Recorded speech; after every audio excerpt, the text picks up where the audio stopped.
হঠাৎ করে রাজশাহীতে একটা ইম্পর্টেন্ট কাজ করে যাওয়াতে সকাল সকাল ঢাকা থেকে বেরিয়ে পড়ে রাজশাহীর উদ্দেশ্যে। কেন এত তাড়াহুড়া করে রাজশাহী যাচ্ছি সেটা না হয় রাজশাহী গিয়েই শেয়ার করবো আপনাদের কাছে। হ্যালো এভরিওয়ান, আসসালামু আলাইকুম। কেমন আছেন সবাই? আশা করছি সবাই ভালো আছেন এন্ড আমিও আজকে আলহামদুলিল্লাহ অনেকটাই ভালো আছি। আর আজকে আমি একটু বেশি ভালো আছি কারণ আমি আজকে একা একা যাচ্ছি রাজশাহীতে। বাংলাদেশের সবচেয়ে সুন্দর সিটি হচ্ছে রাজশাহী সিটি, আর আজকে আমি সেখানেই যাচ্ছি। সকাল সকাল বাসা থেকে বেরিয়ে চলে আসলাম জয়দেবপুর জংশনে, অর্থাৎ গাজীপুর সিটি রেলওয়ে স্টেশনে। আর আজকে আমার ট্রেন জার্নিটাই আপনাদের কাছে শেয়ার করতে যাই। যেহেতু রাজশাহী যাওয়ার কোনো প্রস্তুতি ছিল না আমার, হঠাৎ করেই রাজশাহী যাওয়ার প্ল্যান, যার কারণে আমি কোনো ট্রেনের টিকিট কাটতে পারি নাই। রেলওয়েতে ভ্রমণ করতে চাইলে প্রায় 10 দিন আগে টিকিট কেটে রাখি, আর আমার হঠাৎ করে ইমার্জেন্সি পড়ে যাওয়ার কারণে আমি আগে থেকে টিকিট কাটতে পারি নাই, যার কারণে আজকে রেলওয়ে স্টেশন থেকে টিকিট কেটে যেতে হবে, তাও আবার স্টান টিকিট, কোনো সিট ছাড়াই। অনলাইনে ট্রেনের সময় ছিল 3টায় আর আমি স্টেশনে পৌঁছাই দুপুর 2টায়। টিকিট তো কেটে ফেললাম, বাট ঢাকা টু রাজশাহী এত লং জার্নি দাঁড়িয়ে থেকে যাওয়া ইম্পসিবল একটা বিষয়। কি একটা মহা মুশকিলে পড়ে গেলাম বলেন তো। এই শর্ট টাইমে লং ডিসিশন নেওয়া আসলে একটা কষ্টকর বিষয়। কি আর করার, যেই বলা সেই কাজ। শর্ট টাইমে লং জার্নি দিতে হবে, তাও আবার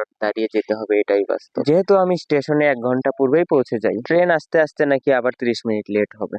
এটা কোনো কথা? দেখতে দেখতে আমাদের চোখের সামনে 2টি ট্রেনের সংঘর্ষ হয়ে গেল। আর চোখের সামনে ঘটে যাওয়া 2টি ট্রেনের সংঘর্ষটি দেখার জন্য আমি গুটি গুটি পায়ে সামনে এগোলাম। আর সামনে এগিয়েই আমি যা দেখলাম, পুরাই একটা হাস্যকর বিষয়। কারণ সামনে কোনো সংঘর্ষ হয় নাই, সামনে ক্রসিং হয়েছে। আর এই ক্রসিং দেখতে দেখতেই চোখের সামনে পড়ে গেল একটা কদবেল মামাকে। আর এই কদবেল খাওয়ার জন্য আমি উপর থেকে নিচে আসলাম, আর দেখতে দেখতেই চলে আসলো আমার গন্তব্যে পৌঁছে দেওয়ার মূল সঙ্গী। ট্রেনটি ছিল সিল্ক সিটি এক্সপ্রেস 753, যা ঢাকা থেকে 2টা 50-এ ছাড়ে এবং রাজশাহী পৌঁছাতে পৌঁছাতে প্রায় 8টা 8:30 বেজে যায়।